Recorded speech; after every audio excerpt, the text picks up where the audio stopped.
আসসালামু আলাইকুম রহমতুল্লাহি বরকাত। সেদিন একটা নাটক দেখলাম। নাটকের নাম চলো হারিয়ে যাই।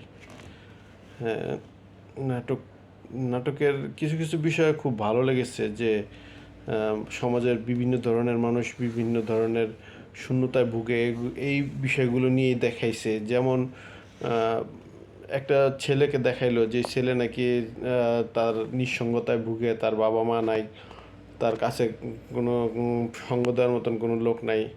সেই ছেলেটা আত্মহত্যা করে মারা গেল। পরবর্তীতে লাস্টের দিক দিয়ে দেখলাম আবারও এক কাপল, যেই ছেলে শূন্যতার কারণেই চাকরি ছেড়ে চলে আসে, আবার এক মেয়ে যে নাকি রেডিওতে জকি হিসেবে কাজ করে, তো সেও চলে আসে তার একটা শূন্যতার কারণে বা একটা হতাশার কারণে চলে আসে। তারপর এক মুরব্বিকে দেখলাম যে তারা ওই তাদের সন্তান তাদেরকে সময় দেয় না, এই কষ্টে তারা চলে আসে। কিন্তু একটা জিনিস আমার কাছে খুব অবাক লাগলো যে যে যেই ছেলেটাকে মানুষ সঙ্গ, মানে একটা ছেলে বলল যে আমার ফ্যামিলিতে কেউই নেই, আমার মা বাবা আপন লোক বলতে কেউ নেই। তো সবাই বলল যে হ্যাঁ, তুমি আসতে থেকে আমার ছোট ভাই, বা তুমি আমার সন্তান, তুমি তুমি সবসময় আমার সাথে যোগাযোগ রাখবা। বা অনেকেই বলল যে আমরা তোমার বন্ধু। হ্যাঁ, বা আরেক কাপলের কথা শুনলাম, মানে বুঝাইলো যেটা যে এক কাপল আরেক কাপলকে সময় দেয় না, এই জন্য তাদের ব্রেকআপ হয়ে যাচ্ছে। তো এগুলো দেখতে দেখতে একটা জিনিস মনে হলো যে মানুষ, আমরা বলি যে আসলে তুমি কেন সময় দাও না, আমি কেন তোমাকে সময় দিই না, বা আসো আমরা সময় দিই, একসাথে চলাফেরা করি, একসাথে আনন্দ ফুর্তি করি। কিন্তু যেই ছেলেটা একাকিত্ব বোধ করতেছে, ওই ছেলেটাকে বা কেউই কাউকে আল্লাহ তাআলার দিকে রুজু করতে দিচ্ছে না।